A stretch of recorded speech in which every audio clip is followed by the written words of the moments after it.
Some call it wishful thinking, I don't. But this life in the way it can be.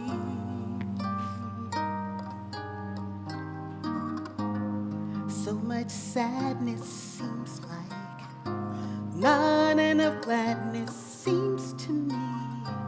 Lack of vision is a dangerous thing. If you can see it, then you'll start to feel it. The next thing you know, you believe, and that's when dreams begin to come true. So with all your heart and soul, start right now, really take control. Turn your dreams into reality. Oh, we can change the world, but first you're gonna have to believe. If you can see it, then you'll start to feel it. The next thing you know, you believe, and that's when dreams begin to come true. So, with all your heart and soul, start right now, really take control. Turn these dreams into reality. Oh, we can change the world, but first you're gonna have to believe. We can change the world, but first you're gonna have to dream. Everybody dream. Turn your dreams into reality. Everybody dream. Everybody dream. Everybody dream of joy and peace, and love and peace, and grace and peace, and everybody dream. Everybody dream. Turn our dreams into reality. Everybody dream of justice, love, and holiness. Dream of grace and good, and everybody dream. Everybody dream. Everybody dream. Everybody dream. Oh, dream of the Spirit. Dream of glory. Dream of peace and the holy story. Dream. Everybody dream. Turn your dreams into reality. Everybody dream of justice, dream of peace, and dream of glory, dream of love and a dream. Everybody dream and dream of peace, dream of justice, dream of grace, and dream of goodness, dream. Everybody dreams into reality. Oh, dreams into reality. We're gonna dream into reality.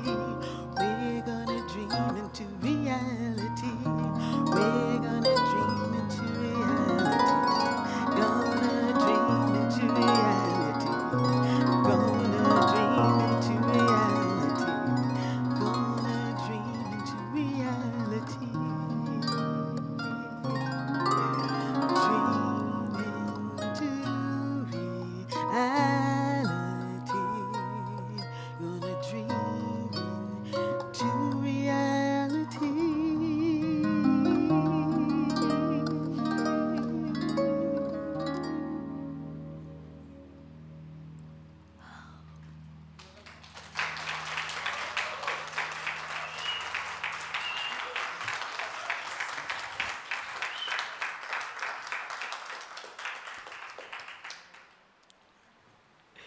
Destiny Muhammad. Our harpist from the hood. So grateful. This, we'll get to it. We'll get to this notion of what it requires. As it says in the song, in order to change the world, we're first going to have to believe. Yes, Yes. So we'll get there. I just want to acknowledge that last week while I was away, that y'all handled it. Our youth and family village was well represented and acknowledged. And so I'm just giving thanks to Reverend Sonia, and I know we have a slide that I want to be able to work from to see the team, her leadership team, Dr. Jodana, Dr. Misha, Brenda Chenault, and also I want to highlight that Danielle Jennings, as a part of our music collective, offered the idea. And, you know, it takes, thank you, because what we acknowledge is that everything begins from a seed. So there's a seed idea, there's a seed plant, there's a seed that begins the process. And so so thank you, Danielle, for offering the seed that became a phenomenal. I watched it because I was out of the state and was otherwise engaged. And so I watched it on YouTube. And what I know is that for y'all at home, it ain't the same, baby. It ain't the same at all. And not only that, but can I tell you, when you're here in the building, and those of you who come later, you don't know nothing about this at all. But before we start the service, we have a little inside party, an invitation to set the intention, set the energy, so that this morning it was Mary, Mary, go get it. Go get it. So I want to set the tone even by using that this morning, because I felt all of that go get it. That part of the lyric that particularly rings in my heart always is, and y'all know part of this, don't you? It's all right to crawl before you walk. It's all right to walk before you run. But what if you want to get something that you've never got? You're going to have to do something that you've never done. Come on, Mary, Mary, do the sermon. Do the sermon. You're going to have to do something that you've never done. Now, isn't that what gets in our way? Tell the truth. Because we want something that we've never had, but we're not willing to do something we've never done. In fact, we present as if continuing to do what we've done, I guess just do it faster, or maybe slower, or on different days of the week, will give us an outcome that we've never had. The dream we've been dreaming for our lives remains unfulfilled, in perfect alignment with our unwillingness to be, do, and of course have in a different flow. All beginning, what? From the inside out. So look. Sometimes please remind me before I leave from up here to give you a spiritual practice assignment. Because I love that we do this together. I absolutely love that y'all show up and come in. I really do. And I love that y'all tune in, even if you watch it later as I did. Howsoever you get it, I'm good with it. Just get it. But I would not want to leave you with the misperception that it is enough to transform your life. Fully. Now, let's be clear. For someone, getting up, coming in, transforms their life. In that movement, in that commitment, in that intention. But for the full life transformation, can y'all feel that we're in the get ready for 2025? It always starts for me because I'm a fourth quarter born person. And so this time of the year is highly introspective for me. In fact, I wear the word out. Just getting into what has this year been for me. Now, of course, I'm talking, third quarter begins October. So we're looking 2023 October through now is my year, my annual birth year. Does that make sense? Yes. Now, I'm not suggesting anybody else do this. I don't know why I'm telling y'all that I do, but I am. So at this point, I am truly just really looking at me. My intention from a year ago, kind of doing the balance check on that. So where am I in terms of that objective? What I thought for me, what I envisioned for me. Come on, what I dreamed for me. Where am I with respect to that? And so sometimes what I realize, all I need to do is speed it up. You know what that's like, where you had decided you were going to save X amount, and this time of year you look and you have X minus Y. So sometimes you're so close, you're just like, okay, all I have to do, if I double up for the next few months, I'm good. But sometimes you look and you can't believe you made that goal, that you set that goal, that you lifted up that objective, that you wrote all that in your journal about something you haven't done. But you still have time to make whatever shift you're willing to make. The shift might be, and I still don't want it. Thought I did, but clearly I don't. It's an opportune time to discern, so what is it that I want? And then begin again. Does that make sense? So this is not, my message is not about shame or guilt or regret. It's look at it again.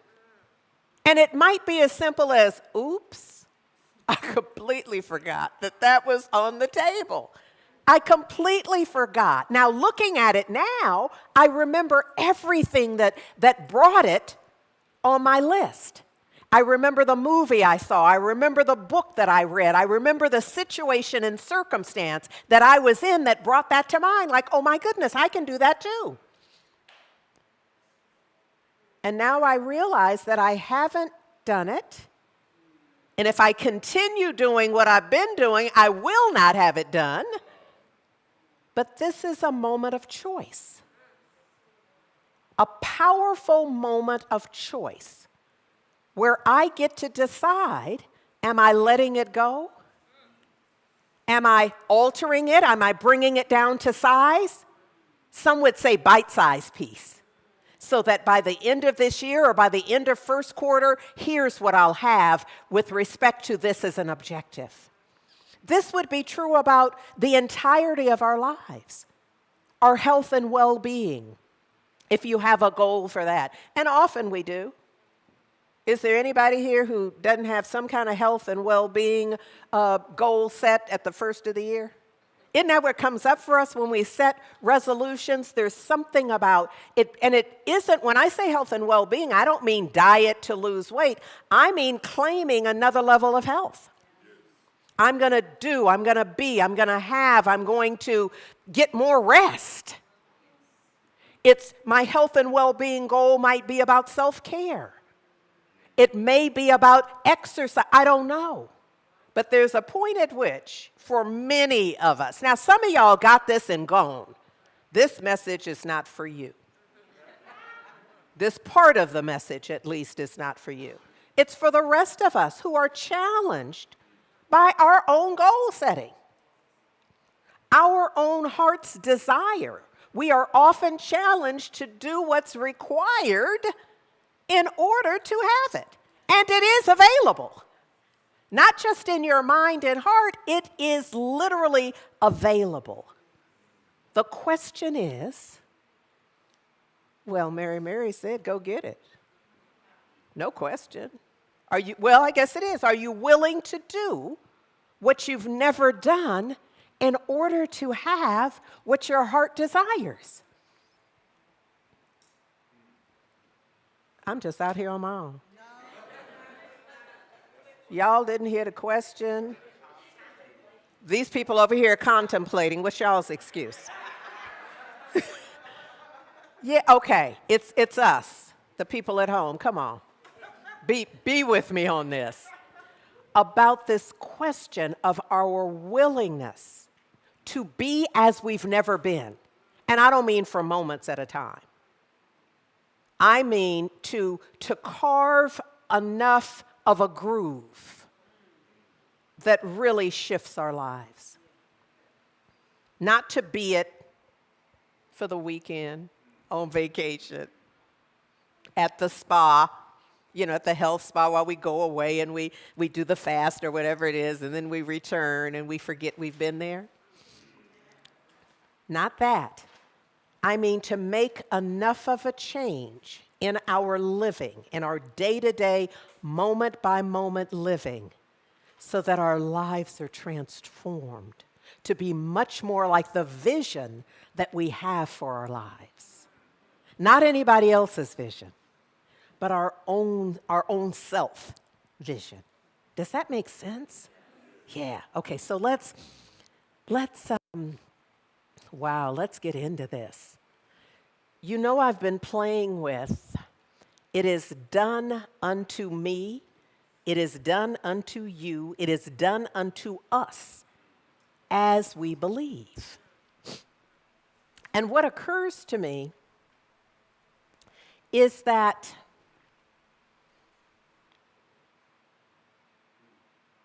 this idea, born out of Scripture, is not for wimps. It's easily recited. I mean, did you see how it rolls off the tongue?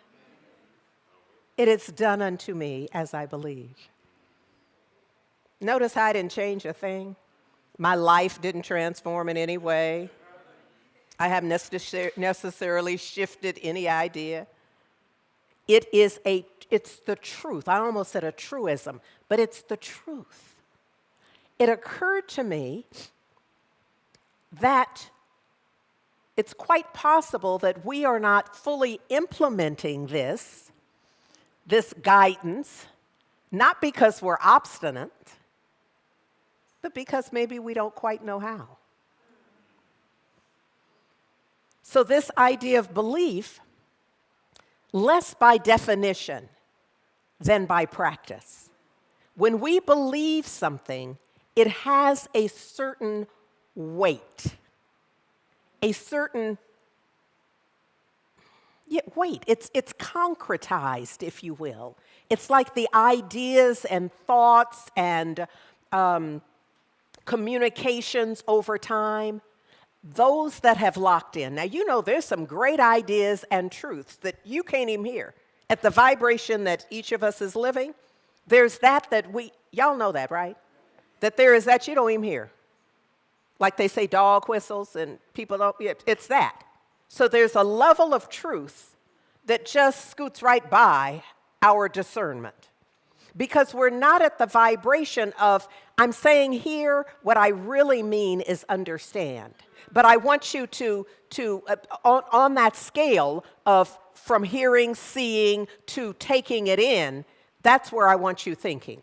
That there is that is at a higher vibrational level, a truth at a higher vibrational level that is you're unacquainted with. But at whatever level you are, there is a truth that will transform your life if you're willing to tune into it. Do you get that so far I've talked a lot about willingness? It means you're going to have to bring some to this. Pardon me, please.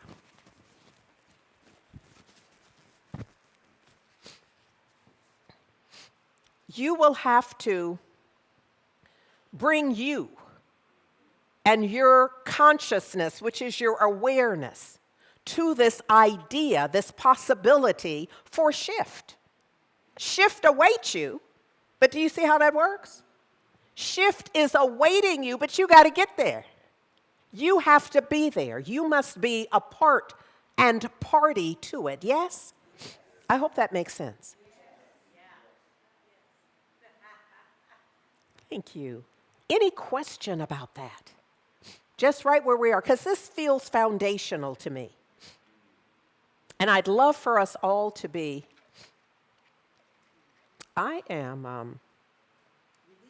yes, I am. Thank you, Destiny.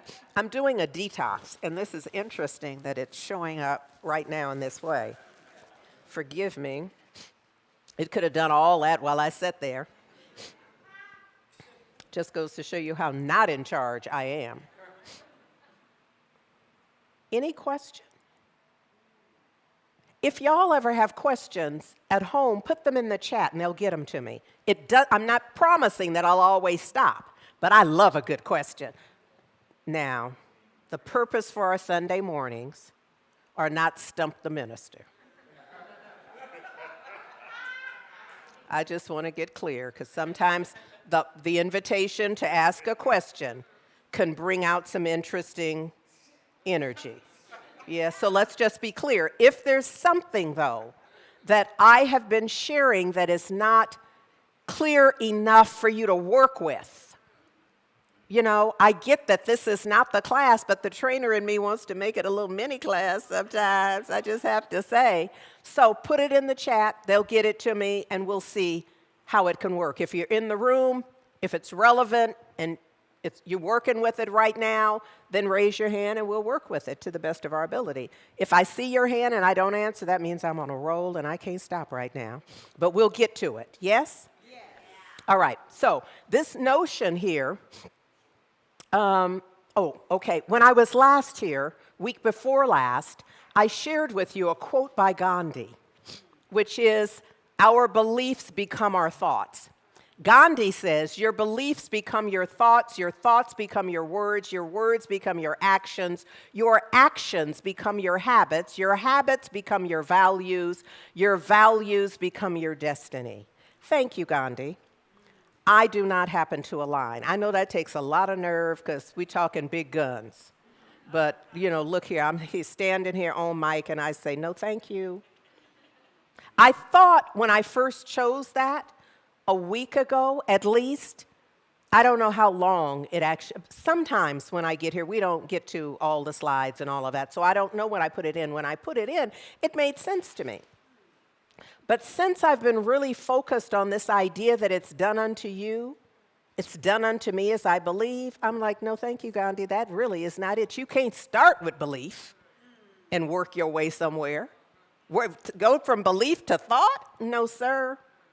You go for thought. The thoughts and ideas come in and out all day. A belief stops you for at least a moment. So I'm going to have to reverse the process. This is what I came up with. And I know it's nervy, but that's me. Our thoughts and ideas become our beliefs. Our thoughts and ideas, if you entertain them long enough, they concretize into beliefs, into kind of how we see ourselves. You know, we start like knowing stuff. We get a swagger to it. Our thoughts don't give us swagger. When we really believe it, that's when we like, that's what I believe. And I need you to check it though. When you are in touch with your belief, check it against, it is done unto me as I believe. I'm just saying. Yes? Do y'all get what that interaction is? So I believe thusly. And sometimes, especially during a political season, I mean, we'll just plant ourselves in the right area to announce our belief. Yeah? But here's the litmus test to it, if you will, is it is done unto you as you believe. Now, I can see me in my mind's eye coming to that awareness and darting off from that belief I just said. Watch this. I believe X, Y, Z. It is done unto me as No, indeed. Because that, I was believing it and was willing to stand. Does this make sense, y'all? I'm willing to, yes, this is what I believe. But check it, just quickly, in your mind. You don't have to say it out loud. It is done unto me as heck no. Heck no. If that's how the world works, if that's how my life is being ordered, if that's how my life gets to be the way it is, heck no. I do have some thoughts about that. I'm not even going to wait till I work out those thoughts. I'm simply going to say, no, I don't.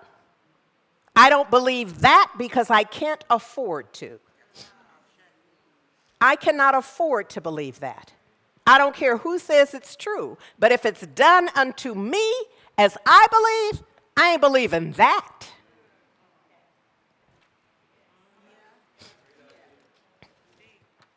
Thank you.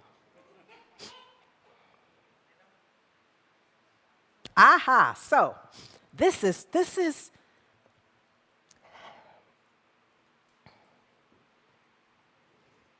so this question reveals, give me just a second here, because this is, I'm gonna need more tissue, babe. I don't know what. Well, yes, I do. Yes, I do. It's part of the process. I just find it very inconvenient. I'm going to ask you to bring the trash can too. Oh, well, yes, thank you, baby. This is what I'll do. Thank you so much. Yes. All right. Look. Thank you for the question, Michelle. Yes, thank you. Thank you for the question, Rochelle. Before I read it aloud, I want to just establish something. That what we do here on Sundays is really, it's my way of inviting us to work on our lives.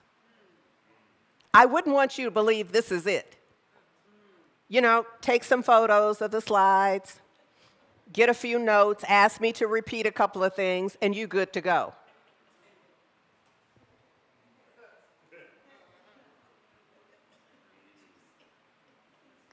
This ain't it. This ain't that. This is instead me dropping clues. Thank you. This is me doing my best to inspire you to look more deeply. Yes? Okay. That's foundational. Okay? I have a huge expectation of you that if you're here, there's something that you desire. Because you got up and came in here from God knows how far. Passing other churches, brunch opportunities. You know, there are a number of things on a Sunday morning that might occur to you on your way here. Even if you walk here, you pass something that could trigger you to say, you know what, I could be. But if you're here, I translate that to you have an expectation. You've come for something. And I don't think it's me. I think it's you. You've come for something for you, and somehow I might have something that can support that. And look, I'm all in. I am all in. I get up here and give it up with the intention that you've come for something, and I stand here and say, I got something for you now. But you're going to have to do some work. I don't have no gift wrap, nothing. I have some ideas that when you implement them, trust me when I tell you your life will be transformed. But only if you engage. Yes? So the question is, how does one know if you believe something or not?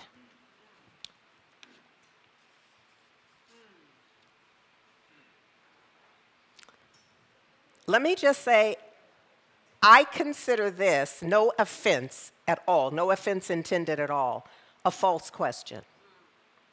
I think we know, it's not even intuitively, it's at a more concrete level when you believe something. Now, what I find is that sometimes we ask a question like this. I don't know that this is Rochelle's motivation, to see if we can't get some wiggle room. Does that make sense? Because I know, but I'm uncomfortable with what I know about this. So maybe she'll give me, a little squirm room. So what I know is my belief. If she answers it right, it gives me more breadth and scope to avoid what she's talking about anyhow. So I'm not saying that this is what you're saying, this is what it brings up for me. I think folks know what they believe. I don't happen to believe there's anybody who needs me to tell them what they believe or to discern for them what is a belief for them. I just happen not to believe that. So here's my idea. If someone feels like, well, that's a legitimate question for me, then what I would say is, you have work to do getting to know you. This is the perfect call to spend some time with you with all electronics off so that you can begin to track better what is it that you believe and the difference between your thoughts, your ideas, your considerations. See, we got a lot of mental activity going on, none of which comes close to belief. It's just action, ideas, monkey mind. You understand what I'm saying? You know that. Right now, I'm talking and you got some thoughts going on. You're not 100% just focused on what I'm saying. Something, maybe the way my little thing is, some of y'all are all like, could she get a pen so that doesn't just keep, I know my people. I know my people. So that's what I'm saying. That's not a belief.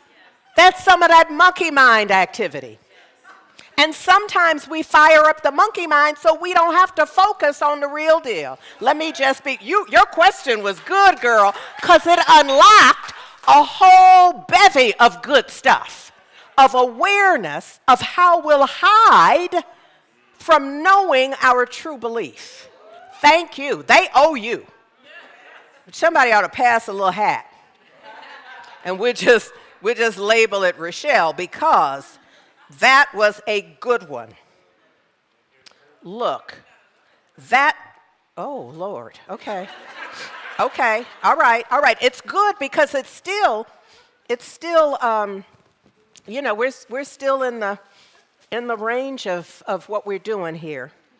Oh, boy. I got to share some Neville with you. Maybe this is someone asking, please share Neville. I know sometimes I think I believe something, but what I know is that our life exhibits what we truly see. Is this the same person? Yes.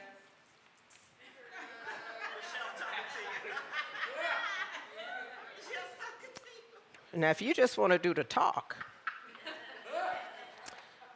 is it an invitation to go deeper in my belief? I'm going to say, I don't know about an invitation to go deeper in your belief. What I sense is an invitation to acknowledge the belief. To acknowledge the belief and then check it. Check it against, it is done unto me as I believe, and see if that's the belief from which you are willing to continue to live. And if not, just like you got that one, you can let that go. You can drop that one like it's hot and move right on. And I think sometimes we have to bring out the thespian in us. Not only drop it, but act like I ain't never seen that before. That belief, that don't have nothing to do with me. I mean, just be looking like I don't know whose that was. I have no idea how that got there. Yes? To really, now y'all probably don't do this, but I know me. And so I know if I offer me that opportunity to distance myself from it, that means something. I don't know how y'all distance yourself, but it's like, I don't know. That don't have nothing to do with me. I don't believe that. Now, that may be just seconds ago. But now I'm removed from it. Do you understand? Yeah, so I hope that answers. I hope that answers that. Look,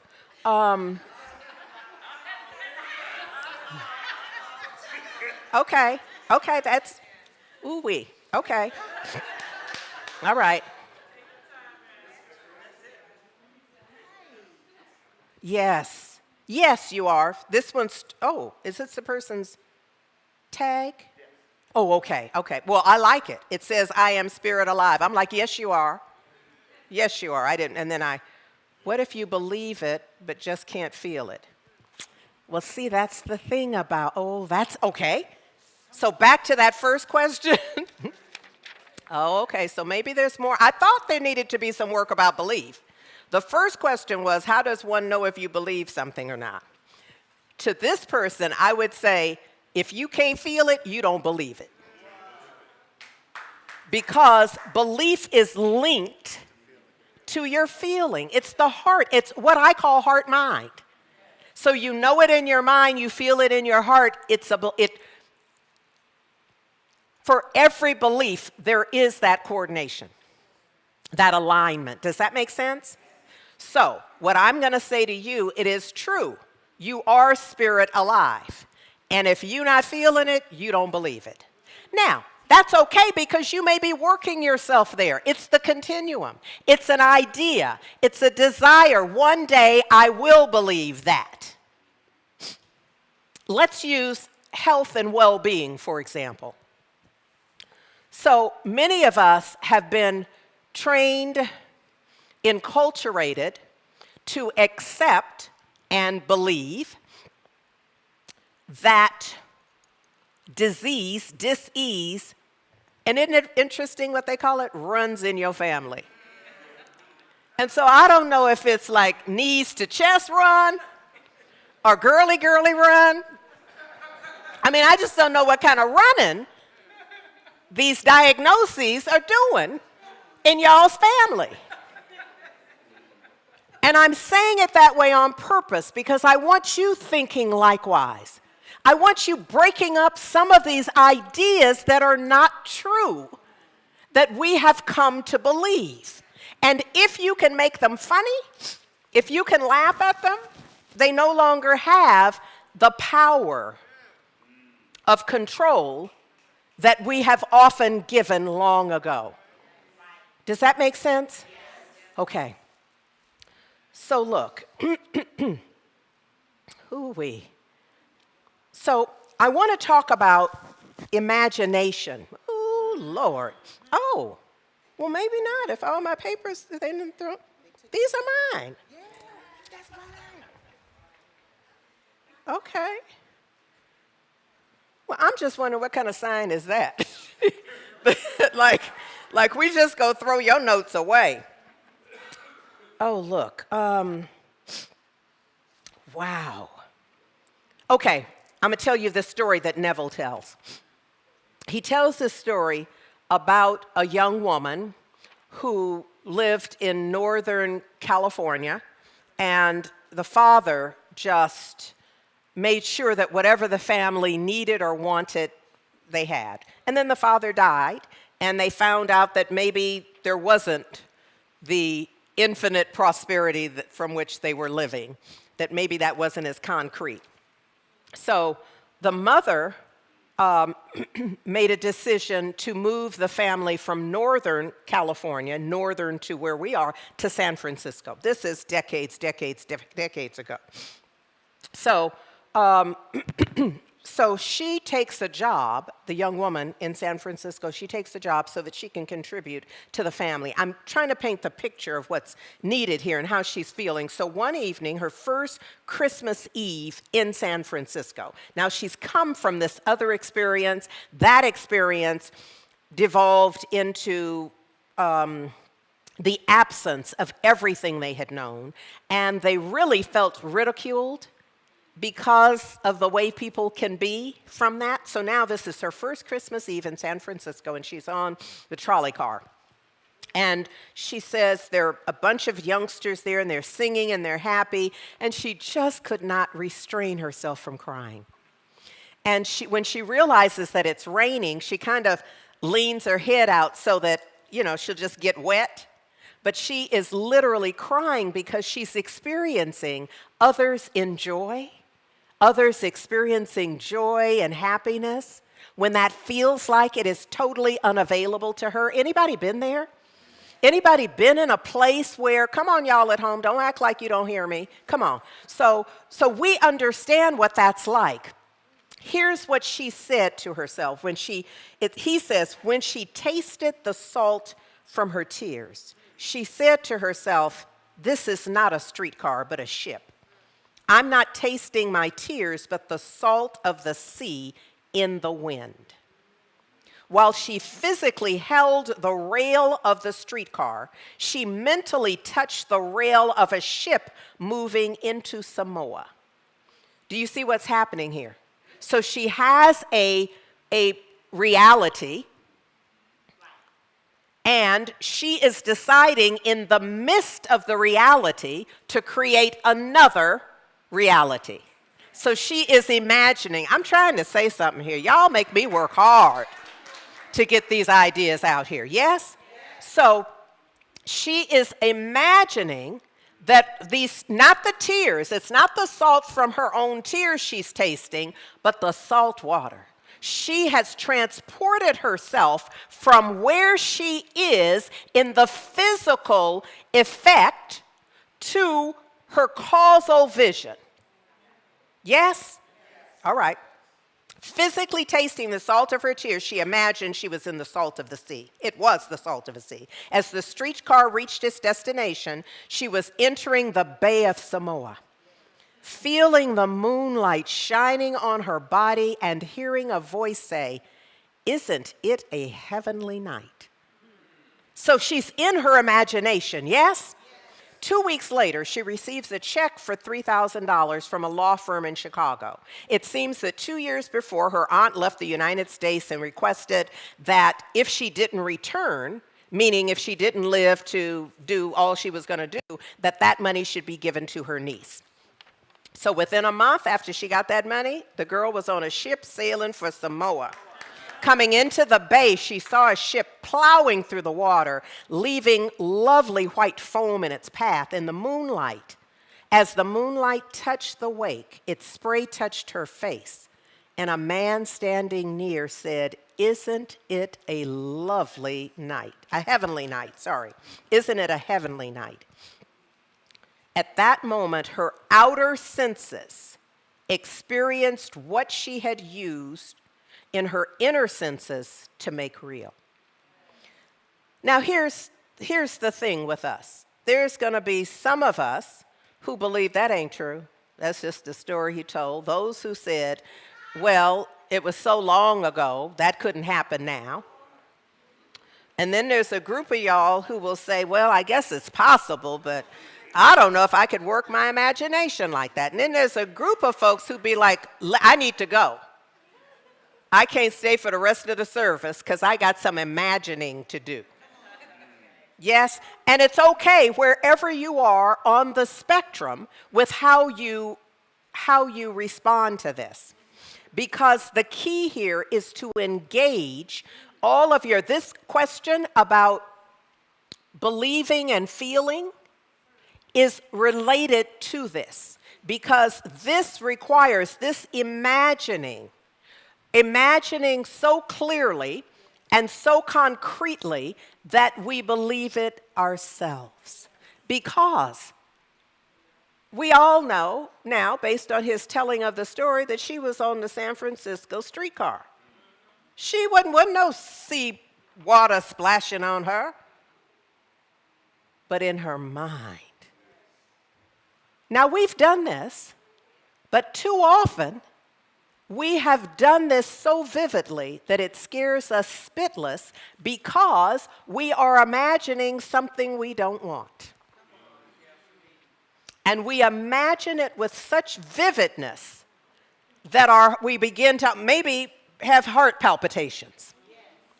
We've imagined so vividly something we don't want, an outcome we don't want. I've come today to say, cut that out. Stop it. If you catch yourself, because it might be habitual. That may be the only way you use your imagination is to scare you and other people. But if so, love yourself, forgive yourself, and begin again. Begin imagining like she did. You could say it's a coincidence. You could say whatever. You can believe whatever it is. And what's our pop quiz around this? It is our little litmus test. It is done unto me as I believe. So you see, if this were really y'all believing thusly, y'all believing so, and y'all believing. I could see people getting up from over there and moving here. Because you realize that if it's done unto me as I believe, I want to change my belief. Because whether it's true or not matters not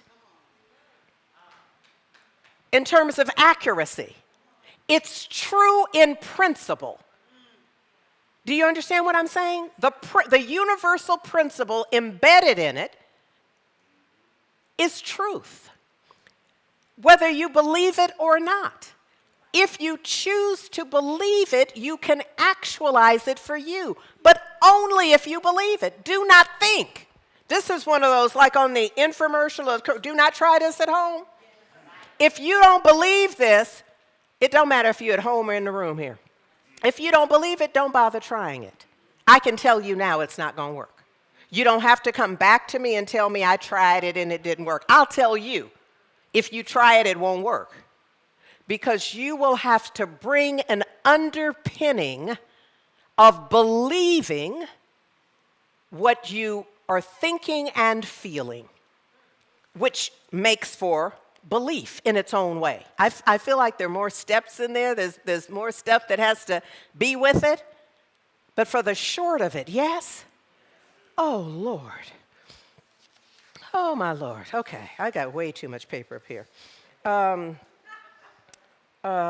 Okay. Look, okay, let's go. Oh, okay. Okay, we're going to go to Jeremiah 18, 2 and 4. That's where we're going to go. Because in that scripture, there is this, well, I'll just tell you what it says. Arise, go down to the house of the potter. And then Jeremiah says, and I went down to the house of the potter, according to the word of the Lord, and behold, he made a work on the potter's wheel. And the vessel of clay that he made was ruined in the hand of the potter. So look, what I think this is telling us, the potter is our imagination. So this could be filed under the theme of redo. Yes. So the first thing that the potter made was not acceptable. And that's us in our own lives. We've done some stuff. We've believed some stuff. We have engaged in ideas in ways that have produced what we don't want for our lives. Be the potter.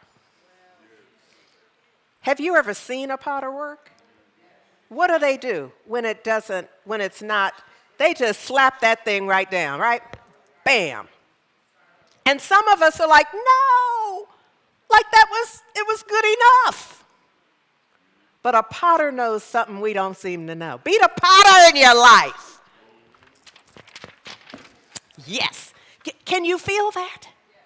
Can you feel that as you move through this coming week, that as you have an experience, that you sense the potter in you and say, not that. And you start over. Can you feel the transformation in your lives?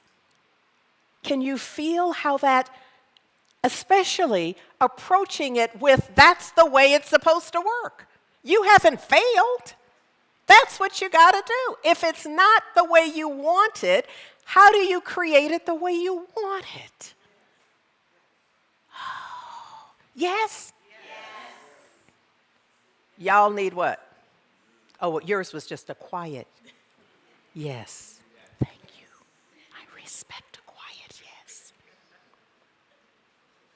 The present moment, this is Neville, the present moment is a formed imaginal act.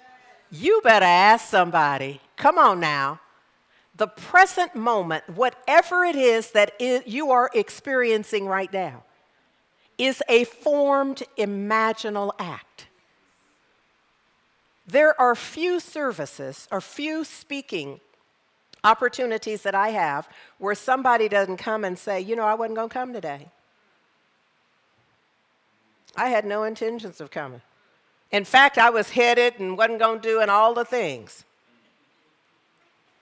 But they came to experience the present moment is a formed imaginal act. And what they get to do, if they're wise, if they're insightful, is connect the dots. Hadn't planned to come, Destiny, but now that I've come, I see how this is the connector to what I said week before last year, year before that, yesterday, that all of this is connected, and I see now why I'm here. Praise God. Yes? Okay. Oh, okay, I'm just going to sit myself down. But look, say it again. Oh, thank you. Thank you, Lamont. Where is it? I'm going to come back because I can't. Can I put my mind together for what it is? Destiny is saying it's right here, and I know it is, but there's a lot that's right here. Oh, yes, this is it, right here. Okay. Thank you, Lamont. Thank you, Destiny. It's right here, and I'm looking at it, but not recognizing. Here's what I want you to do. September, in 365 days for richer living, everybody needs to have the book, period. You can certainly get it as a Kindle or online, and I imagine it's probably an Audible as well. I don't know that to be true because I'm not really an Audible girl. But look, every day in September, from September 1st to the 30th, the daily read for September has a number of affirmations. So the question is often, how do I change my belief? I don't know how you change yours. What I know is how I changed mine was using affirmations. I began telling myself new phrases. Often, I didn't learn no new words.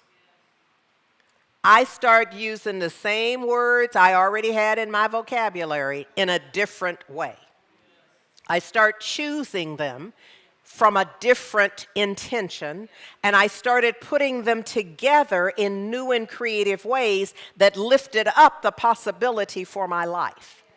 So I encourage you every day for this month. I know you might be reading daily and you got some other assignments you're doing and all the things. I'm going to come back up and talk about this, by the way, but you got other stuff that you're doing, and there's something that I want to have in my hand as I go from here, and it is right here.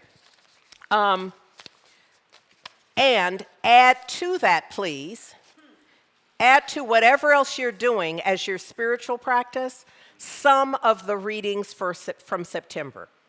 I'm not suggesting you try to sit down and read them all, but maybe go through and highlight or asterisk or underline or whatever y'all do to identify the ones that you really want to spend some time with. Yes?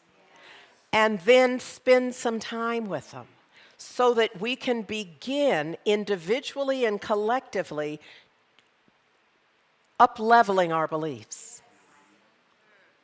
It's just one idea. It's not the only idea. You may have no doubt you have a better idea for you. But if it's not coming up today, start here. Yes?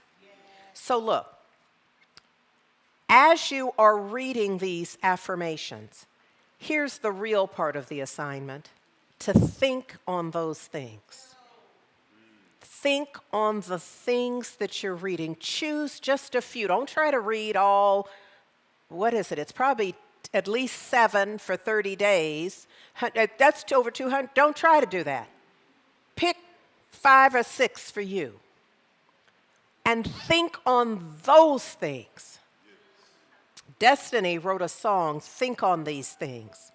Give yourself, part of the lyric is, give yourself permission to believe everything you can achieve. When you think on good things, like I'm assigning you to do, open up your mind and your heart. All hurt and fear will soon depart. That's my testimony. That is my testimony. When you think on these things, I give you Destiny Muhammad, the harpist from the hood.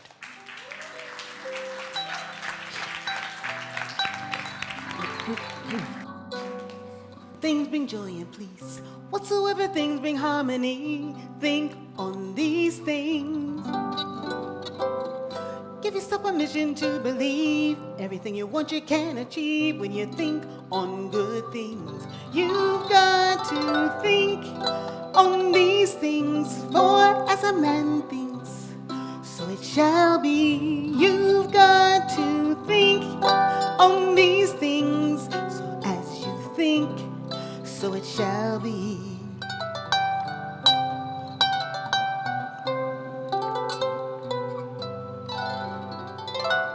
Give yourself permission to believe everything you want you can achieve when you think on good things. Open up your mind and heart, all hurt and fear will soon depart when you think on good things. You got to think on these things, for as you think, so you shall be. You've got to think on these things, for as you think, so it shall be. Well, thought has the power to move mountains across the sea. Change your mind today.